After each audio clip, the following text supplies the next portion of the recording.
Hello, Virgo, Sun, Moon, and Rising. Jupiter recently just left your ninth house in Taurus and has been trining your Sun, Moon, or Ascendant, which for you rules religion, travel, spirituality, higher education, practical groundedness, and I'm talking about the ninth house here. First house is you, yourself, the way you express yourself in the world, your body, your physical health, your whole enchilada. The ninth house rules practical groundedness and expansion. You could have accomplished publishing goals over the past year, maybe speaking engagements. Maybe you've become a public speaker, higher degrees, program certifications by step-by-step grounded work over the past year that will pay out dividends for the next 12 years or will unfold over this time frame until Jupiter returns once again to Taurus in 12 years. You could have or will find freedom from the ninth house topics that were just activated this past year, or you could have had sudden gains or opportunities for travel, as education is your ninth house and has had Uranus there and will continue to for another year or so. Jupiter is at home in the ninth house and in a Venus-ruled sign, so maybe love came in for you from another land or from travels that occurred over the past year. Maybe you purchased a beautiful, lush piece of property or land somewhere far from where you currently live. You could have possibly moved because Sagittarius rules your fourth house, and the ruler of the fourth for you was in the ninth. Jupiter rules Sag, that's the fourth, and he was in the ninth last year. So the move wouldn't have been close by, most likely over water or somewhere you would have to fly to. There were conjunctions and a stellium in your ninth house, so there's no way something hasn't or won't come out of the cycle for you. Now, Jupiter will go into your 10th house, Gemini, of career and reputation, father figures, what you do in the world, fame, what you're known for. Also, Mercury rules Gemini and rules you. Mercury is currently direct, as I believe all the planets except for Pluto, and you have a stellium in your 10th house as June begins. So maybe all of that activity that was going on with you in your 9th house has you putting some of these ideas or plans into motion, or to make a career out of these ideas. This could be new plans for long distance travel. Maybe you're literally moving now or will be for work or love. Love definitely could have happened with all of that Venusian Taurus energy in May. Or maybe finding something in the 9th house suddenly with Uranus. Uranus brings shocks and surprises that brings you money, like beginning a practice and spirituality. And this changes what you are known for in the world. Venus and Taurus.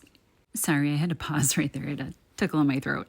Venus and Taurus, which is funny because Taurus rules the throat. Anyway, Venus and Taurus rule money, luxury goods, land, food, real estate. You could have found a beautiful piece of property that you love in a distant place from where you live. You could have signed a publishing contract and are now considered a writer, and that is your new title in your 10th house. And you left your 9 to 5. Yay! Changing what you do in the world. 9th house also rules contracts and publishing. You could have found a spiritual practice or a teacher who has helped you grow and expand your mind. Or maybe you are becoming that teacher, or maybe even a professor having completed higher education in the 9th house. You will be using your communication skills, writing, speaking, editing this year with all of this Gemini expansion in the 10th. And also this rules you in your first house. You can gain fame, career, awards, recognition this year, or from the work you are doing now. Pluto, the planet of big gains, multi-millionaires, powerful people, and anything hidden and below the surface, deep transformation, will trine your 10th house and Mercury in your 10th on June the 3rd. If nothing shows up now, remember this is activating a brand new cycle that will start to unfold. But if you're getting ideas and downloads now, trust that and maybe start putting those actions into place. For example, over the past year, you had an idea, to write a book or to start a course under a teacher or seek a degree that can bring you big gains. And now maybe you signed up for that course, you start working on that book. It could be a book on religion, spirituality, etc. It could also be an online book, online work, as Aquarius rules the internet and powerful Pluto is in Aquarius, the people. Pluto is retrograde, so the results won't start to shape up or become visible until November, but I would start the process now with this trine in place. And with Pluto in your 6th house of health and everyday work, pets, what you do to keep yourself healthy and your everyday world running in order, trining up to Gemini in the 10th, and also Mercury's in the mix here. I really do think that what you do for work will turn into a completely different career, become known for or even famous for something completely different. You could also start a new health, diet, workout regime that will transform. Pluto rules transformation. It will transform you. The 6th house is naturally ruled by Virgo.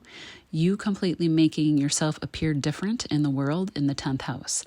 These changes will be lasting, transformative, and powerful. If you have been neglecting your health, Pluto will bring awareness to these areas. It will dig things up from below the surface, not to scare you, but you could have a health scare. It's not always that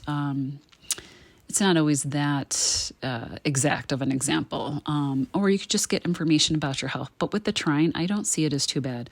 Maybe like your cholesterol needs to get better, so you begin eating plant-based foods and eliminate meat.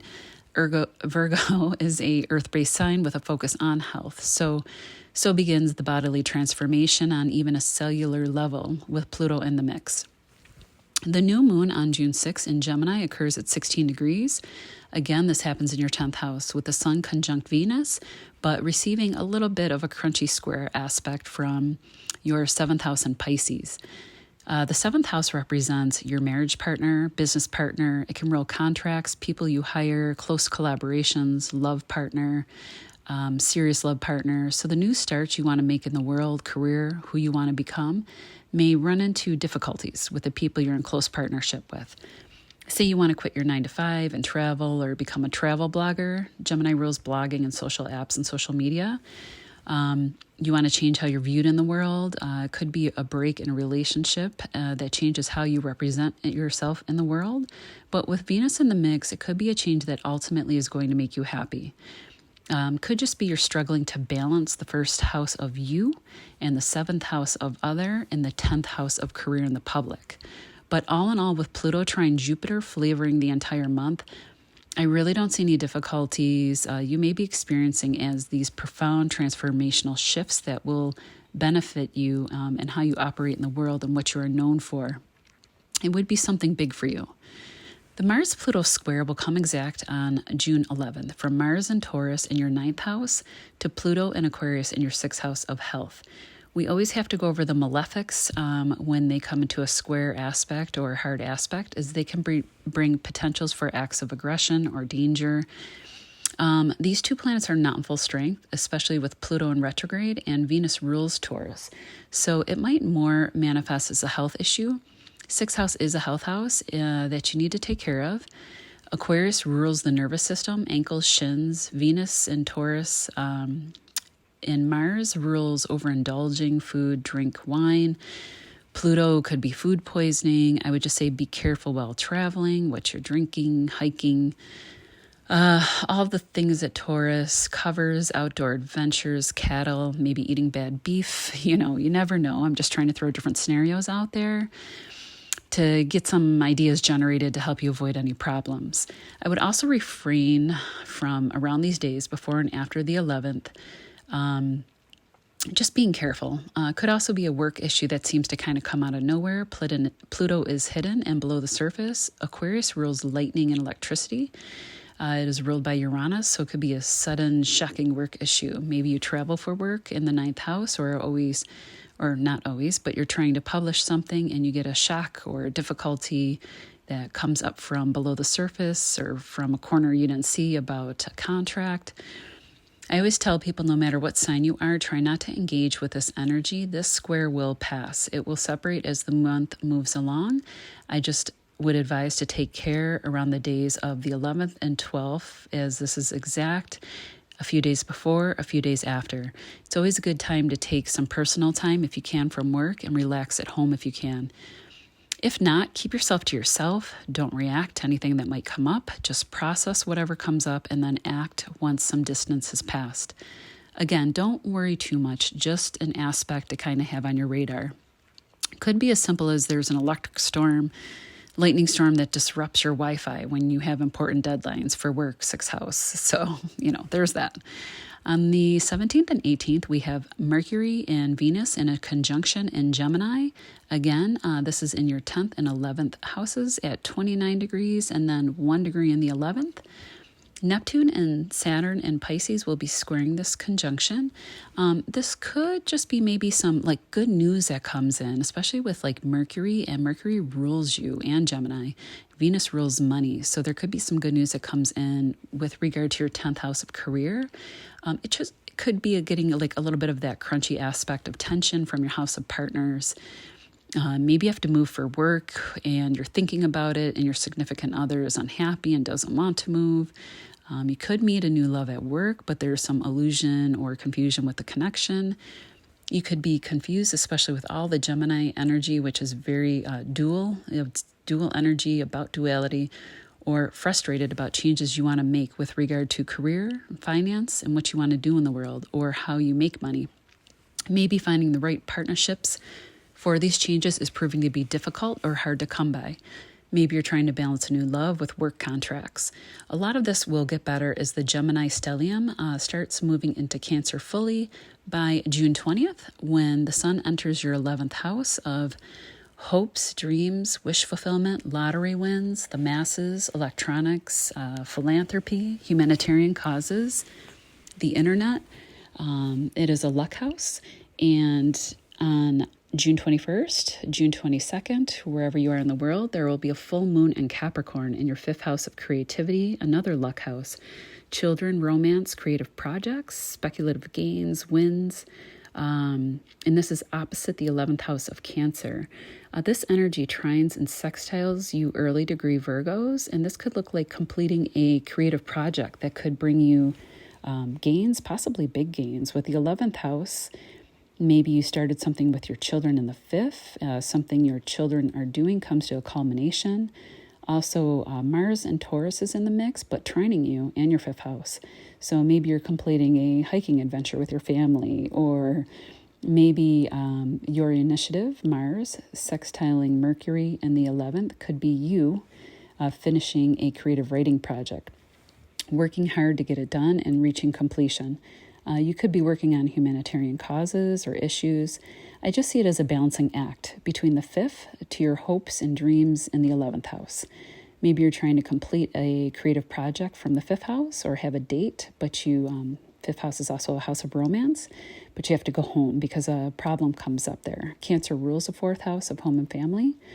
And really, both houses are wonderful houses. I just really don't see a lot of issues happening here. It just might be trying to balance out two good things. On the 29th, Saturn will start to retrograde back in Pisces in your 7th house for the next few months. Maybe you have to go back over contracts, revise work projects and business. With Neptune here, it could be creative projects you're trying to revise or correct. The good news is that the time and effort you put in, Saturn will bring you rewards by the time he goes direct. You could be reworking old issues with a spouse. Uranus is still in Taurus in the 9th house, but it is in good flow to these placements. So maybe you can rework something, but get surprisingly good results by the time you're finished, even better than what you started out with. Maybe you're revising a manuscript, but by the time Saturn goes direct in a few months, a prominent person finds it in a surprising way, and maybe you put your feelers out online or through agents online, and out of the blue, it gets accepted. Uranus rules the internet. As we head into July, you're going to be more at ease with a lot of planets going into Cancer, a sign that flows to you in a sextile. We'll see you next month.